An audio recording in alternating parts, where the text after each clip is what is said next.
নমস্কার বন্ধুগণ, বাবাজি স্পিক্স চ্যানেলে সকলকে স্বাগত। তো বন্ধুগণ, যে খবরটা আপনাদের দিতে এলাম সেটা কিন্তু মোহনবাগান প্রেমীদের জন্য সেটা খুবই একটা খারাপ খবর। কারণ মোহনবাগান টিমের এএফসি চ্যাম্পিয়ন্স লিগ 2 এর খেলা, যে সেফাহানের সাথে, ইরানের ক্লাব সেফাহান এফসির সাথে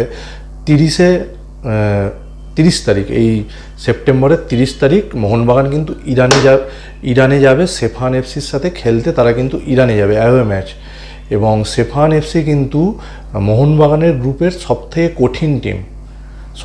এটা কিন্তু কঠিন ম্যাচ হতে যাচ্ছে সেফাহান এবং তাদেরই ঘরের মাঠে। অর্থাৎ এই যে গ্রুপ লিগে মোহনবাগান যে ছটা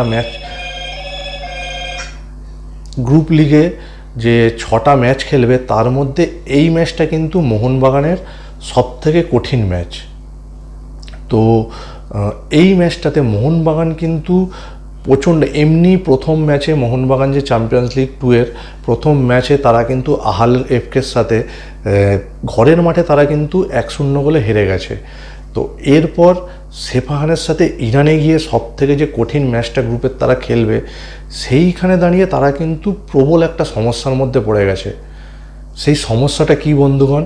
সেই সমস্যাটা হচ্ছে যে মোহনবাগানের যে অস্ট্রেলিয়ান বিদেশিগুলো আছে, অর্থাৎ মোহনবাগানের কিন্তু অস্ট্রেলিয়ান বিদেশি আছে 4টে: McLaren, Jason Cummings, Dimitri Petratos এবং টম অলড্রেড। এই 4খানা অস্ট্রেলিয়ান বিদেশি কিন্তু মোহনবাগানের আছে, এবং এই অস্ট্রেলিয়ান যে বিদেশিগুলোর ভিসা নিয়ে কিন্তু প্রবল সমস্যা তৈরি হয়েছে ইরানে তারা কিন্তু ভিসা পাচ্ছে না। এটা যে শোনা যাচ্ছে যে ইরান কিন্তু অস্ট্রেলিয়ানদের ভিসা দিতে চাইছে না। এটা কিন্তু সমস্যার মধ্যে একটা বিশাল সমস্যা তৈরি হয়েছে মোহনবাগানের জন্য। যদি ভিসা না পায় ইরানের অস্ট্রেলিয়ান বিদেশিরা, তাহলে কিন্তু বীভৎস চাপে পড়ে যাবে মোহনবাগান। তো এই বিদেশিগুলো যদি না খেলতে পারে, কামিংস, ম্যাকলারেন, যেগুলো মেন প্লেয়ার মোহনবাগানের, কামিংস, ম্যাকলারেন, টম অলড্রেড ডিফেন্সে, তো এরা যদি না যেতে পারে ইরানে, তো মোহনবাগানের জন্য কিন্তু খুব কঠিন হতে চলেছে। এমনি ম্যাচটা প্রচণ্ড কঠিন ম্যাচ মোহনবাগানের কাছে, তো সেটা কিন্তু আরও দ্বিগুণ কঠিন হয়ে যাবে তাহলে যদি বিদেশিরা ইরানে যেতে না পারে। তো প্রথম ম্যাচে কিন্তু বিশাল একটা ধাক্কা খেয়েছে মোহনবাগান চ্যাম্পিয়ন্স লিগ 2 এর যে প্রথম ম্যাচ। এই ম্যাচ থেকে মোহনবাগান কিন্তু অন্তত 1 পয়েন্টও পাওয়া উচিত ছিল। মোহনবাগান সমর্থকরা সবার জন্য যে এই ম্যাচটা থেকে 3 পয়েন্ট তো আশা করেই ছিল মোহনবাগান প্রথম ম্যাচে, সেই জায়গায় 1 পয়েন্টও পায়নি প্রথম ম্যাচ থেকে। তো এরপর কিন্তু দ্বিতীয় ম্যাচটা ইরানে গিয়ে সেফাহানের সাথে খেলা খুবই চাপের ম্যাচ, এবং সেখানে বিদেশিরা নাকি যেতে পারবে না। তো বিদেশিরা না যেতে পারলে মোহনবাগানের ভাগ্যে যে কী আছে সেটা সত্যি ভাবা যাচ্ছে না। মোহনবাগান কিন্তু খুব কঠিন হয়ে যাবে মোহনবাগানের কাছে এই ম্যাচটা। শুধু দেশীয় প্লেয়ার নিয়ে গিয়ে, আর এর মধ্যে আবার কিন্তু অ্যালবার্টো রড্রিগেজেরও কিন্তু চোট পেয়েছে। বিদেশি অ্যালবার্টো রড্রিগেজ, যিনি ডিফেন্সের প্রধান অস্ত্র মোহনবাগানের, সেই অ্যালবার্টো রড্রিগেজ তিনিও কিন্তু চোট পেয়েছেন, এবং তো তিনিও এই সেফাহানের সাথে ম্যাচে খেলতে পারবেন কিনা সেই নিয়ে একটা অনিশ্চয়তা কিন্তু তৈরি হয়ে গেছে।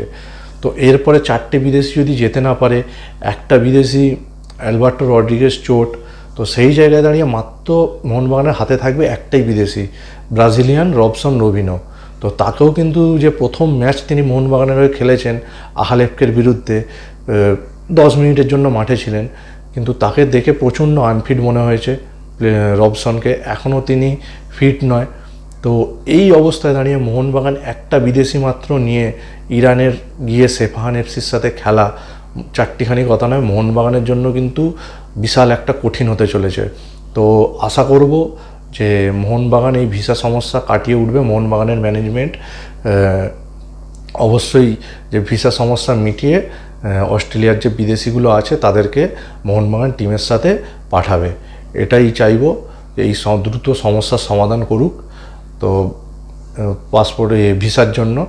তো বন্ধুগণ, আপনারাও কিন্তু কমেন্ট বক্সে অবশ্যই জানাবেন মোহনবাগানের এই অস্ট্রেলিয়ান যে বিদেশিগুলো, এরা যদি যেতে না পারে ইরানে সেফাহানের সাথে খেলতে, তাহলে কতটা ক্ষতি মোহনবাগানের হবে বা মোহনবাগানের কী সমস্যায় পড়বে সেটা কমেন্ট বক্সে অবশ্যই জানাবেন। আর ভিডিওটা ভালো লাগলে অবশ্যই চ্যানেলটা সাবস্ক্রাইব করে দেবেন।